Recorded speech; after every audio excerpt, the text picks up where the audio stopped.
What's up, everyone? Tara Roberts here with FantasyPros, and we are talking Panic Meter. What players have us terrified in Week 14? But before we get started, if you want a chance to win a signed Jerry Jeudy NFL football courtesy of our friends at Pristine Auction, you need to subscribe to the FantasyPros YouTube channel right now. Comment below on this video, and that's it. Make sure to turn on notifications to know when new videos drop and to find out if you've won. Let's kick things off by talking about the Panic Meter grades. The first grade is 0. This past weekend was not ideal, but it can be chalked up as an anomaly. Don't even think about benching them. For Panic grade 1, the panic is setting in, the leash becomes shorter, but said player is still in consideration as a starter. Make sure a plan B is in place though. For Panic grade 2, we are officially panicked, exploring trade options and possibly benching for a more proven, reliable option. For Panic grade 3, fire sale. Get rid of them for whatever you can before it's too late. They can no longer be trusted as a starter. They are a borderline drop candidate. And the worst panic grade is 4. Sever all ties. Smash the drop button so hard that the man ends up in the shadow realm. Now let's go ahead and kick things off at quarterback. Deshaun Watson, quarterback, Cleveland Browns. Are we panicking over Deshaun Watson? In his first game in nearly 2 years, Watson completed just 12 of 22 passes for 131 yards and 1 interception, with 7 carries for just 21 yards. Watson was QB 30 for Week 13, ahead of only Jimmy Garoppolo and Lamar Jackson, both of which left with injuries very early, and behind guys like John Wolford and Kyle Allen. There's certainly going to be some rust to shake off. It's natural for Watson to take some time to adjust back to game speed. But to that point, I can't 100% trust him this week against Cincinnati. The Bengals are an extremely tough matchup for quarterbacks. Watson should be more productive than his Week 13 debut, but be aware that it might take another week or two for him to get back to that 2020 version of Watson. I give Watson a panic meter grade of 1. We're a bit worried, but a slow start is expected. He's not the best option this week, but if you must start him, you can. Tua Tagovailoa, quarterback, Miami Dolphins. 2 straight games of just under 16 fantasy points from Tua Tagovailoa. Should we be concerned? Let's talk about it. Week 12 was a strange week where Houston was so awful that Tua didn't actually have to play a full game. Week 13 was disappointing with just 18 completions for 2 touchdowns and 2 interceptions. That's excusable because San Francisco is a tough defensive matchup. But that's where I do get a bit panicked. Tough defensive matchups. This week against the LA Chargers is a great matchup, but after that, Miami faces Buffalo, Green Bay, and New England, all very tough secondaries. I'm not saying that we need to bench Tua, but he might be a little closer to his floor to close out this season. We are at a panic level of 1 with Tua. Just be careful and have a backup plan in place. Travis Etienne, running back, Jacksonville Jaguars. Are we concerned that Travis Etienne went from league winner to potential liability? Let's talk about it. Weeks 7 through 10, Etienne was RB9 in average points per game in PPR, averaging 20.3 fantasy points per game. In Week 12, he suffered an injury, and he came back to full capacity in Week 13 on an 88% snap count, resulting in only 7 fantasy points in a matchup where he should have thrived. And now he has 3 incredibly difficult matchups with teams that do extremely well against the run: Tennessee, Dallas, and the New York Jets. The situation is less than ideal, but Etienne is a lead back with pass catching upside. He's still an easy top 24 back. I am giving him a panic grade level of 0. Jamal Williams, running back, Detroit Lions. DeAndre Swift is on the rise. Are we panicking about Jamal Williams? Yes. Yes, we are. Jamal Williams has been a lock for touchdowns that it's kind of masked the reality of his situation.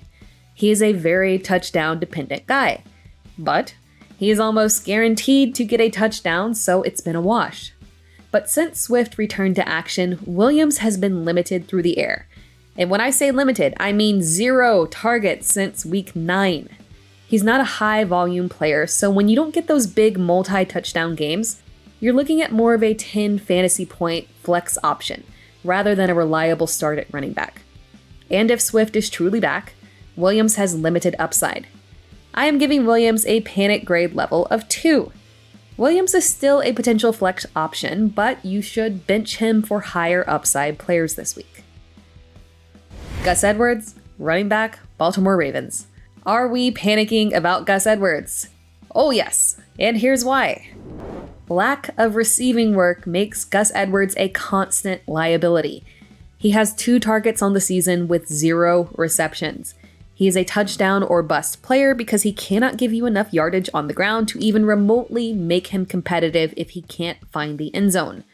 And with the return of J.K. Dobbins potentially happening this week, it is terrifying to think of Edwards in your lineup. Gus Edwards gets a solid grade of 3 on the panic meter. The only saving grace and excuse that you have to not drop him is that the Ravens face Cleveland and Atlanta in the fantasy playoffs. T. Higgins, wide receiver, Cincinnati Bengals. I've included T. Higgins in this week's panic meter video as a friendly reminder. Do not even think about benching T. Higgins. Yes, Jamar Chase is back. And yes, he led the team in targets and fantasy points. Yes, Higgins had only 3 receptions for 35 yards.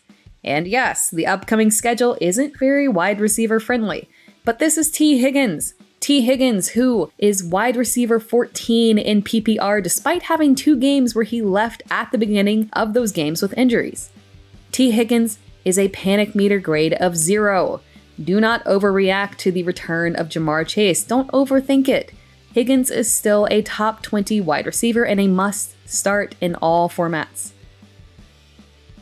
George Pickens, wide receiver, Pittsburgh Steelers.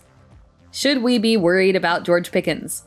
He is coming off a dreadful game of 1 reception for 2 yards, and this should have been a game where he thrived. But the Steelers force-fed Deontay Johnson 11 targets, which was nearly a 40% target share.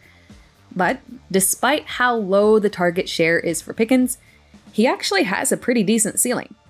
And he typically has enough yardage that when combined with a touchdown gets him into that 20 fantasy point range. Pickens is a panic grade level of 2. If you want to start him, you just have to take your lumps knowing that every now and then he has a matchup where he gets you absolutely nothing. But his upcoming schedule is pass friendly and Pickens could easily be very useful in the fantasy playoffs. Jameson Williams, wide receiver, Detroit Lions. Let's talk about the panic level with Jameson Williams. Technically speaking, the panic level shouldn't exist because you should have been aware that rostering Williams was not going to give you immediate results. Wide receivers take time to adjust to the NFL, even the most talented ones. Off-season preparation and preseason as a rookie is critical, and Williams got none of that. He is coming in fresh trying to adjust to the NFL game speed. And while the Lions are actually in the playoff hunt, yes, seriously, there is a realistic shot for them to get in. That is not enough to justify rushing your rookie into a situation that just isn't the best for him. There are no numbers to break down here because Williams played just 11% of snaps and saw just 1 target. Expect this to continue and accept his panic meter grade of 3. If you have the bench space, there is nothing wrong with keeping him here unless there's something with higher upside on waivers. But if you actually need a usable fantasy asset, send the man to waivers. Cortland Sutton, wide receiver, Denver Broncos. Are we panicking over Cortland Sutton? This one might surprise you.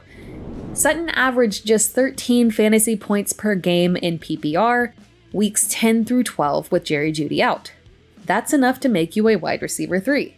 And those were in excellent matchups against Tennessee, Las Vegas, and Carolina. If the best that you can do is wide receiver in advantageous matchups with your top competition inactive, there is no way that I can trust you when he returns. And in week 13, with the return of Jerry Jeudy, Cortland Sutton played just 43% of snaps before going down with a hamstring injury, but in that 43% of snaps, he saw only 1 target. and there's absolutely zero reason to rush Sutton back from a hamstring injury. The Broncos are 3-9 and technically speaking, still in playoff contention, but realistically, their season is done. Courtland Sutton has no upside and might not even be available to play. Sutton gets a panic meter grade of 3.5, but let's round it up to 4. Sorry, Courtland, you just can't be trusted. George Kittle, tight end, San Francisco 49ers. George Kittle has been very inconsistent this year. He's had multiple games of 5 fantasy points or less with huge boom games over 20 fantasy points. But things are about to get even shakier for Kittle with Jimmy Garoppolo out and Brock Purdy leading the way. San Francisco wants to keep things as steady as possible because they are real playoff contenders. And the best way to do that is going to be likely to rely on their top-notch defense and running back group led by Christian McCaffrey. And while I'm a bit concerned Kittle will suffer from continued lack of consistency, you have to look at the landscape for tight ends as a whole. It's shaky out there for any tight end not named Travis Kelce. Kittle's average points per game makes him a mid-tight end 1. Kittle is a panic grade of 0. He's still a starter. It isn't ideal, but don't pull him from your lineups. He has excellent matchups coming up and should have strong performances. Thanks for watching this video. And remember, if you want a chance to win a signed Jerry Jeudy NFL football courtesy of our friends at Pristine Auction, you need to subscribe to the FantasyPros YouTube channel right now. Comment below on this video and that's it. Make sure to turn on notifications to know when new videos drop and to find out if you've won. Thanks for tuning in to the FantasyPros YouTube channel. Don't forget to check out our featured videos. And while you're at it, make sure to follow us on Instagram, Facebook, and Twitter at FantasyPros, so you can get the latest news and updates to give you the edge you need in your fantasy league.